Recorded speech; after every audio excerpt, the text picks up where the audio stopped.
Okay, we're all good to go. So, hi everyone who joins in today. Want to welcome Philippa East, who's joined us. So, Philippa grew up in Scotland and originally studied psychology and philosophy at the University of Oxford. After graduating, she moved to London to train as a clinical psychologist and worked in NHS mental health services for over 10 years. Her debut novel, Little White Lies, was longlisted for the Guardian's Not the Booker Prize and shortlisted for the CWA New Blood Award. Her second novel, Safe and Sound, was released in February 2021. Philippa now lives in Lincolnshire countryside with her husband and cat. Alongside her writing, she continues to work as a psychologist and therapist. So thanks so much for joining us, Philippa. You're so welcome. It's lovely to be here. Just wondering if you want to tell us a little bit more about your books. Yeah, sure. So I write in the sort of psychological suspense genre. This one, Little White Lies, as Jackie mentioned, this was my debut, and it's about a family whose missing daughter is found alive 7 years after her abduction, and she's brought home and reunited with her family. And it's a book that starts where other stories end, really. It's about how the family cope or don't cope with the reunification, and especially since there's a few secrets and lies that are brought to the surface with Abigail's return. And then this one, Safe and Sound, which is my second book. Oh, trying to get it. I'm trying to get it so you can see it. Oh yeah, now yeah, that's good. Again, as Jackie mentioned, this is it's another sort of psychological suspense, or it's really a mystery. And it's about a young, charismatic, pretty, full of life woman who is found dead in her bedsit. But the real mystery is how her death went completely unnoticed for 10 whole months. And yeah, it's investigated by a character called Jen, who's the housing manager for the flat, who is pulled into trying to work out what on earth has gone wrong in this young woman's life. Yeah, no, they both certainly sound really interesting reads. Could you tell us how you came up with the idea for the books? Sure, yeah. So confession, I get a lot of my ideas from watching TV. Mm. So I love watching a lot of true crime stuff, or just all kinds of documentaries, really, because as a psychologist, I'm just really interested in people and why people do what they do. Mm. So I think there was kind of two things that came together for my first book, Little White Lies. One of it was I saw this small clip on the news, and I think it was a clip from a story that was breaking in Spain. I can't really remember though. Anyway, there was a teenager who'd disappeared for a few weeks and then had reappeared. But there was all sorts of question marks over what had really gone on, whether she had been abducted or whether this was something that had been staged. And there was a shot on the news of her family sitting in court, and I remember just looking at that shot and thinking, what are they all thinking and feeling right now? Who trusts who? Who knows what? What's really gone on here? And I was sort of toying with that idea around the same time. It was probably in a few years in the wake of Gone Girl, which is one of my favorite books of all time. I've just brought it down because yeah, yay, Gone Girl. And there was loads of books about missing people, missing children, and they tended to tell the story of the abduction or the disappearance, and they would end with the person being found. But I was just so intrigued about what how happens the story after? might carry on after that. Yeah, Basically, mm. yeah. And then with Safe and Sound, this is actually based on a true story. A lot of people, when I was setting out to write this book, and I was telling a few people what it was going to be about, a lot of them said, "Oh, that's just like, but that's not like that wouldn't happen. Like it's not very realistic.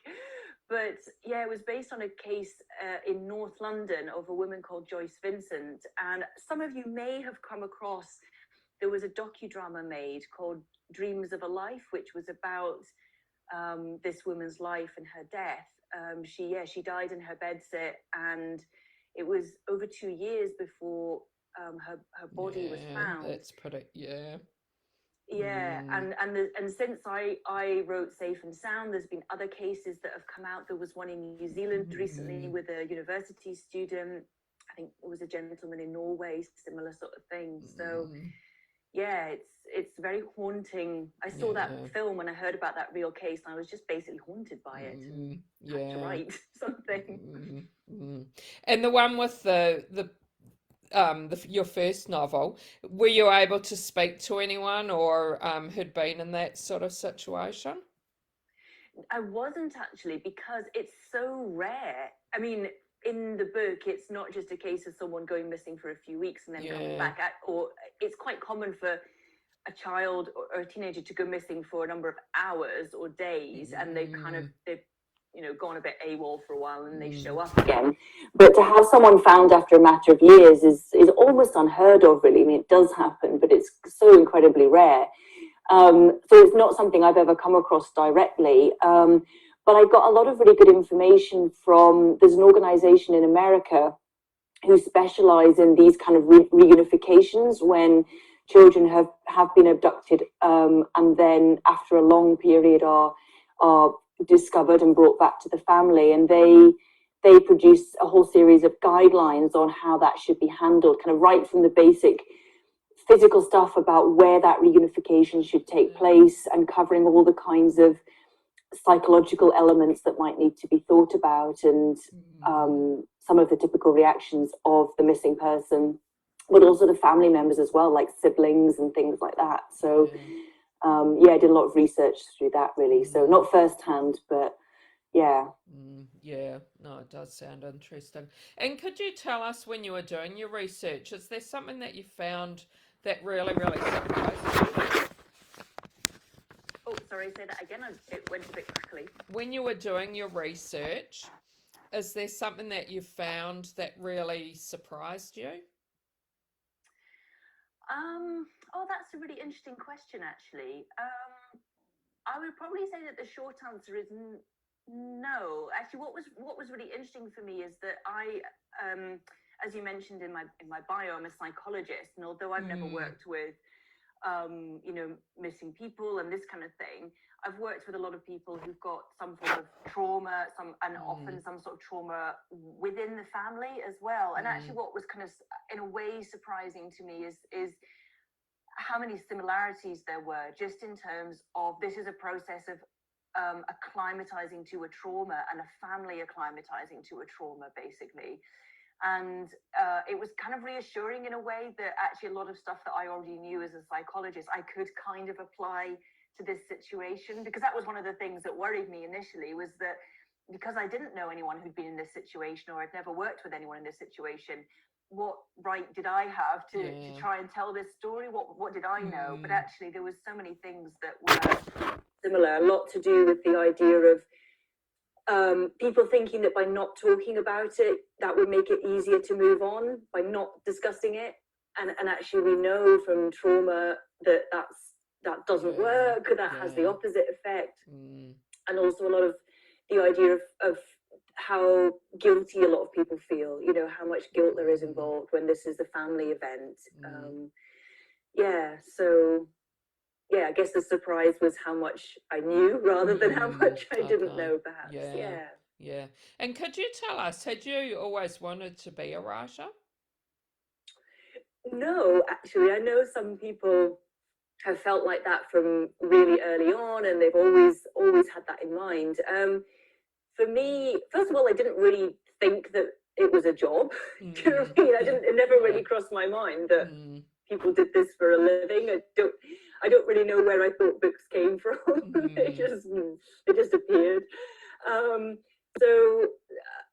So I read a huge amount as a child. You know, I grew up without a TV, and I just read all the time, all the time. I feel like books are kind of in my DNA. The only times that I don't read is if I'm ill. So if a day goes by without me reading a book, it's because I'm ill. Yeah. Basically, it's that fundamental. So I always read a lot. I really enjoyed creative writing at school. I had quite a lot of fun with that. But then when I went to university, I think I did consider studying English, but I ended up studying psychology and then just wanted to get a job. And so I found the career path of clinical psychology, which is quite all consuming, really. It's quite a vocation.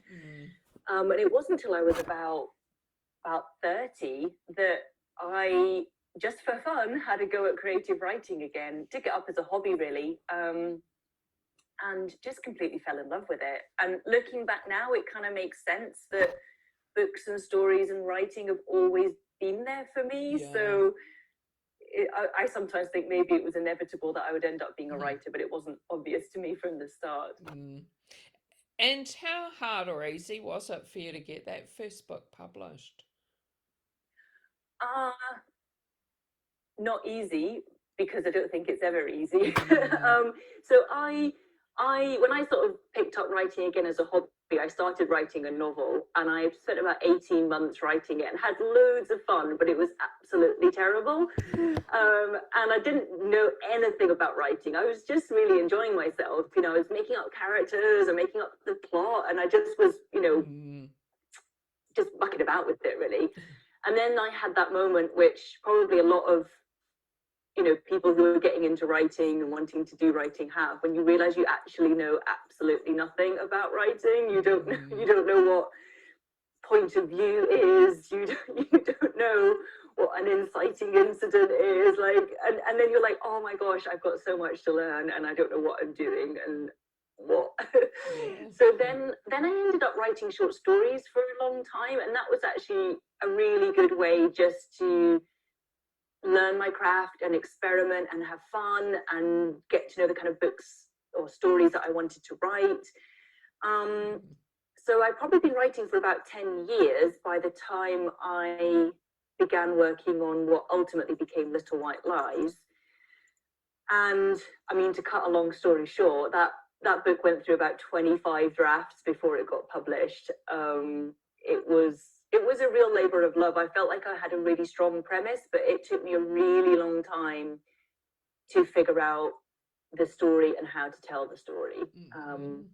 So yeah, I think I started writing Little White Lies in 2015, and it was released in 2020. So that was a 5-year kind of process. Yeah, I don't think it's ever straightforward, even if it might look straightforward, because you only see like, oh, this debut author's written a book and it's become a bestseller. You know, it's like, yeah, but how many books did they write before that? Or, do you know what I mean? Right. Yeah. And you said that you've always been a big reader.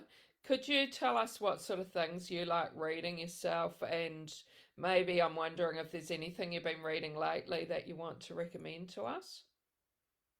Yeah, so I mean, I think I started reading. I mean, I kind of had quite a good pattern of reading. I think I started off reading a lot of like classic literature. No, like, I don't even know why. Like, I think that was just those were like books that I'd heard of, and I was like, oh, I quite enjoyed them. And then I kind of got into reading probably quite literary fiction, and but a lot of contemporary fiction I couldn't really get into. I think that I just hadn't found the genre. And then, like I said, when Gone Girl came out, which was really the kind of I think it's the masterpiece of psychological thrillers, really, and it set off the whole trend of psychological thrillers. And I really got into that genre because, I mean, as a psychologist, it's the perfect genre for psychology, right? It's all about what we do, how we think, what motivates us, how we relate to other people, and just so many really interesting psychological themes were being explored in that genre for me. So I still read a lot of psychological psychological thrillers, and I think the genre is really broad these days. So yeah, so I probably mainly read psychological thrillers and sort of some sort of more literary fiction. I sometimes think I should read a little bit more broadly, but I'm a bit of a stickler for what I like. So in terms of stuff I've been reading recently and got on my TBR pile, this one is probably a more literary one. This is called Red Pill by Harry Kunzru. Okay. And it's kind of, well, I can read out the blurb for you if you want. No, it's a bit of a long blurb, but it's kind of about, it's kind of about modern life and Trump, basically. Let's put it that way. And maybe someone who has a bit of a psychotic breakdown about Trump. Okay. Yeah. So that's more literary. The one that I'm reading right now is The Dinner Guest by B.P. Walter, who this book is really big over here at the moment. It's going to go on all the charts. I don't know if it's I haven't heard of that at all. No. Yeah, it's quite a classic psychological thriller.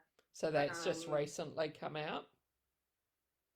Yeah, and so it's published over here. It's published by One More Chapter, which is an imprint of HarperCollins. Okay. So yeah, and then this one again is a sort of, again, it's quite literary, but I think it's also a kind of crime thriller book. So this is called Tall Bones by Anna Bailey. And it's about the disappearance of a teenage girl, but all sorts of sort of secrets and dodgy shenanigans within her family and community. And again, it's written in a really literary style. It's kind of a literary thriller. So that's one. Again, this has been talked about a lot over here. Okay. So I've got that one coming up next on my reading pile. Okay, thanks for them. I think I've just added them to my list to check out. Could you never have too many recommendations? Yeah, no, that's good. Could you tell us when you start writing your book, do you know the ending when you start? Oh, that's such a good question. I want to say yes, but often it's really no. Yeah.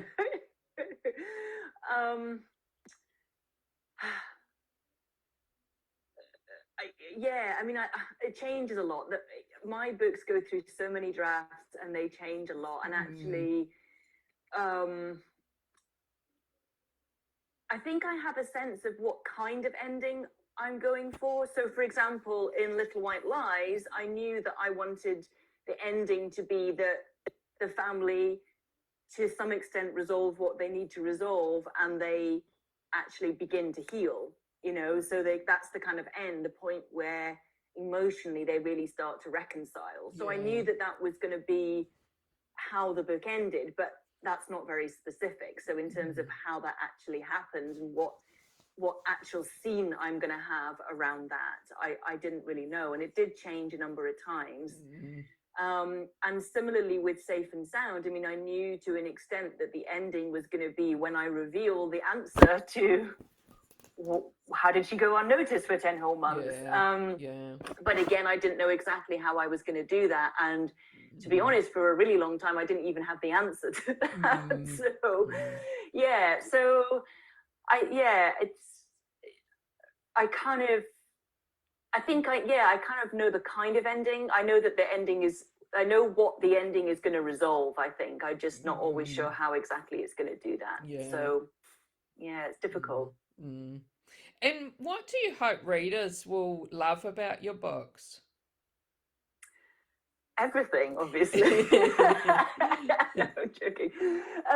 I think that one of the pieces of feedback that I really value and really feel like they hit on what I'm trying to do with my writing is when people feel like I've explored some sort of element of how humans work, maybe looked at a part of the human experience that is not very well understood or doesn't get talked about a lot or is difficult to think about, and that I kind of shine a light on that. So I want people to feel like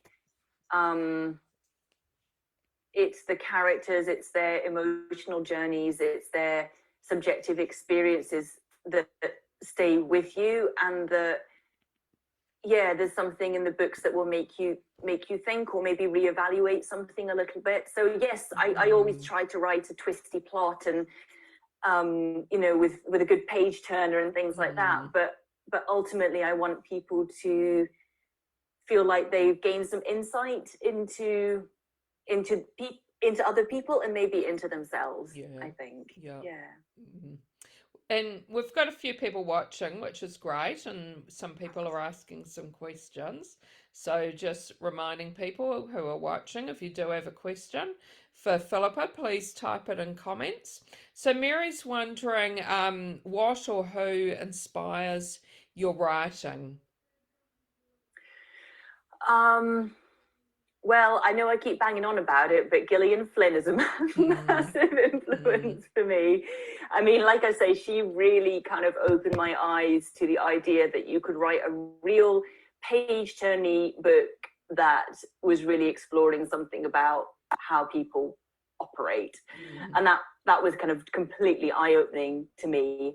And then, yeah, I think that, like I was saying earlier, I think that when I'm going about my life and I'm watching true crime, or just documentaries and things on TV, I'm just so interested in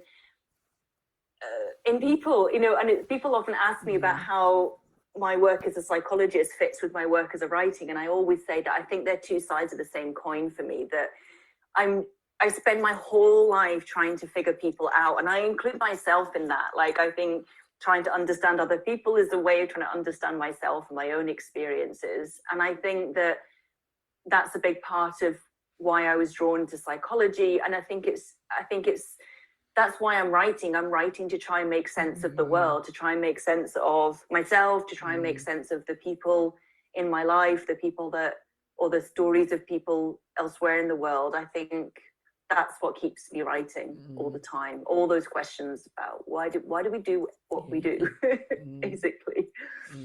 And Kelly's wondering if lockdown has been positive for your writing.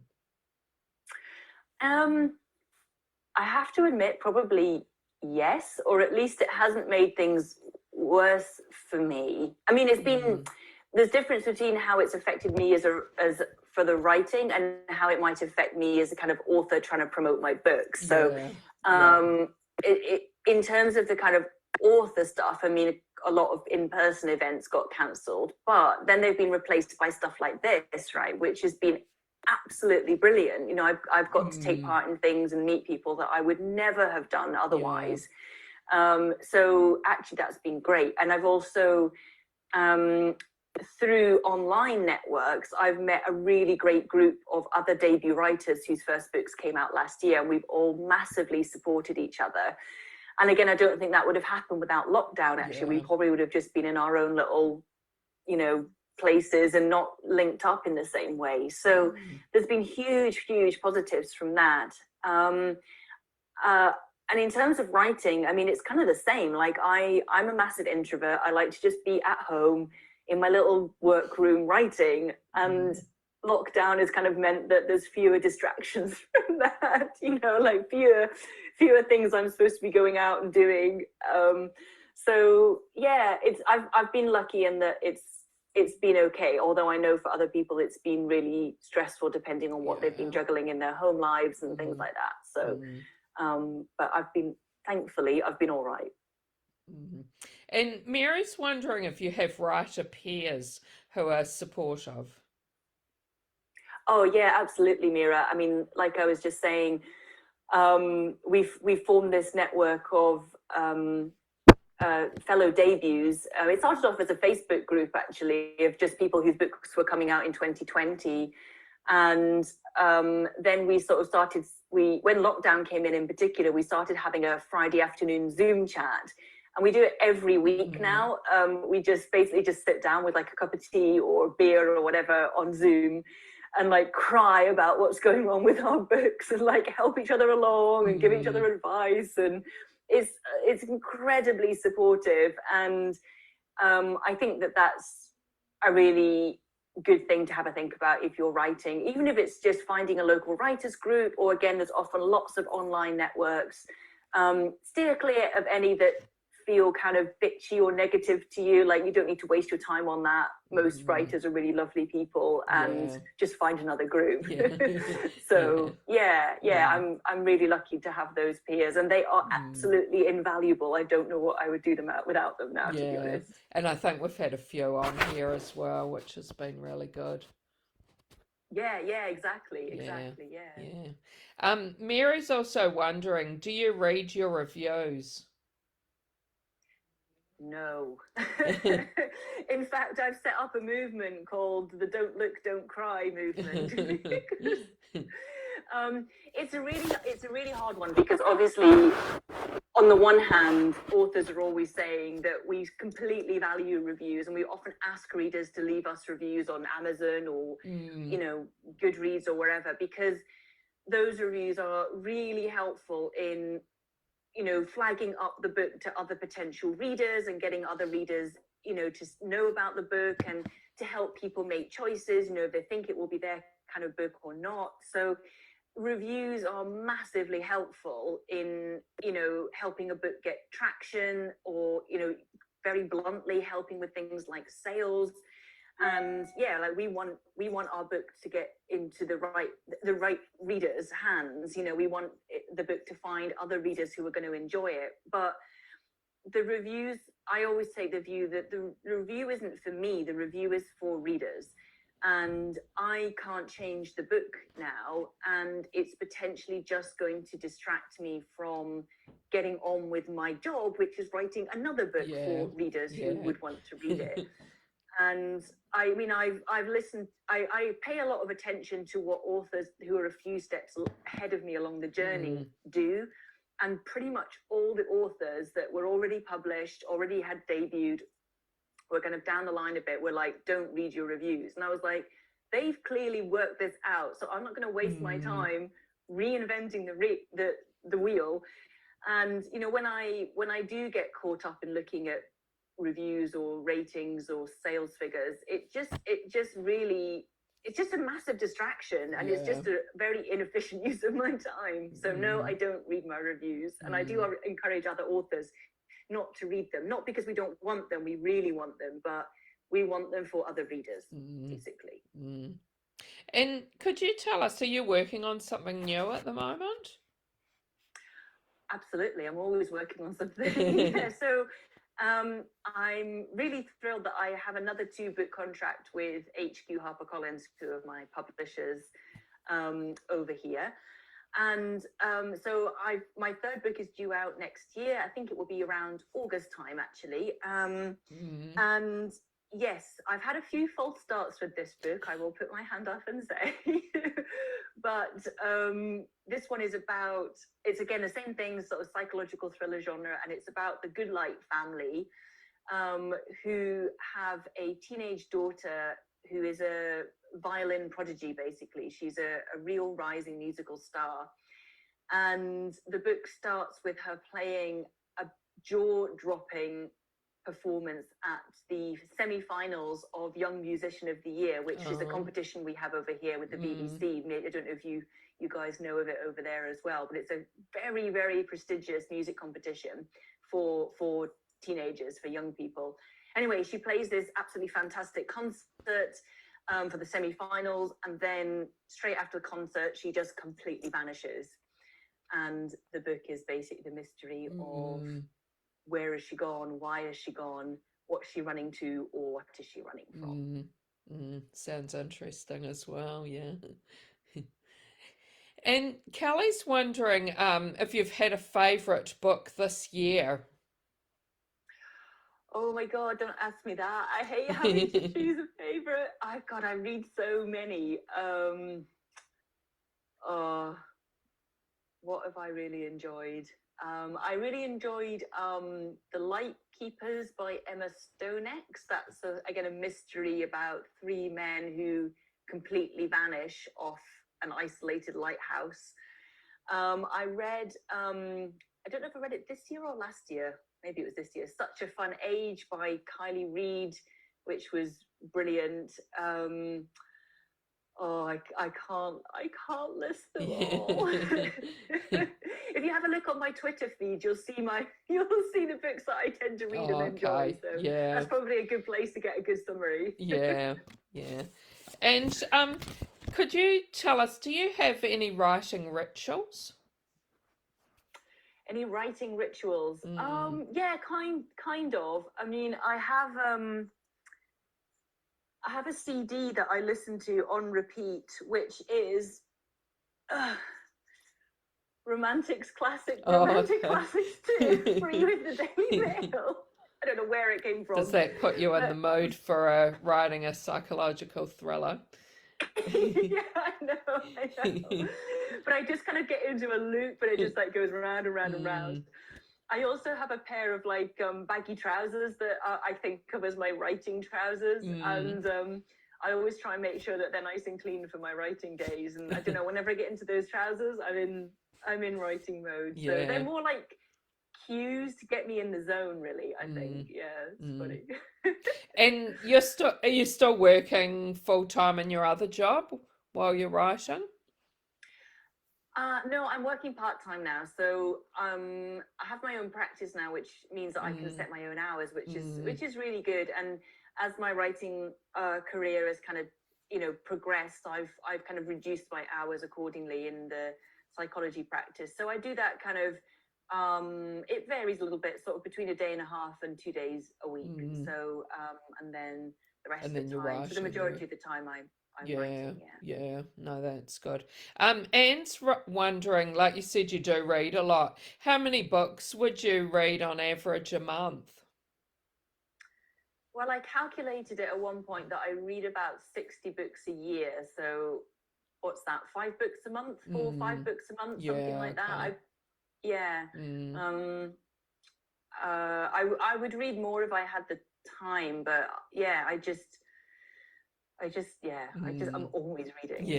yeah, I love it. And what do you think for you makes a good story? Oh, yeah, I would probably say that the books I most like to read, and these are the kind of books I try and write as well. Mm, Whether I'm successful at that, that's up for the readers to decide. But I think the stories that have um, a gripping plot of some kind, doesn't have to be a thriller type plot, but they've got a plot that makes you feel like stuff is happening and there's things you want to mm, find out and you want to keep reading, but that ultimately the story is about some sort of journey or change that the character goes through. So it's an emotional character arc. And when those two are blended together in balance, I think that makes for an incredibly satisfying story. And yeah.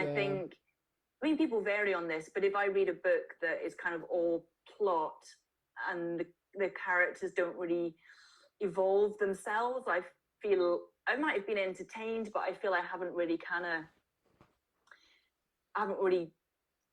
got what I wanted from that book. And then on the other Mm, hand, perhaps you can have books that feel a bit over literary to me, where there's a lot of character stuff going on, but there's no real plot. And I kind of yeah. get, Mm, I get a bit bored with those after a while. Those are mm, just my preferences, and everyone varies, I think, on what they're looking for. But yeah, when it hits that sweet spot in the middle, that's what really does it yeah. for me. Yeah. Mm. Well, thanks so much for joining us and chatting to me. Oh, pleasure. Thanks. And could you let people know how they can keep in touch with you? Yeah, absolutely. So probably the best place to find me is on Twitter. And if I always tend to follow people back unless they look like a bot. Mm. So and then you're more than welcome to message me and things on there or whatever. I'm on there all the time, and I love kind of keeping in touch with people on there. So yeah, Mm. feel free, come and say hi. Yeah, yeah. Thanks so much. And thanks to everyone who joined in and for the questions that people asked. Thanks. Bye, Wonderful. everybody. Bye bye.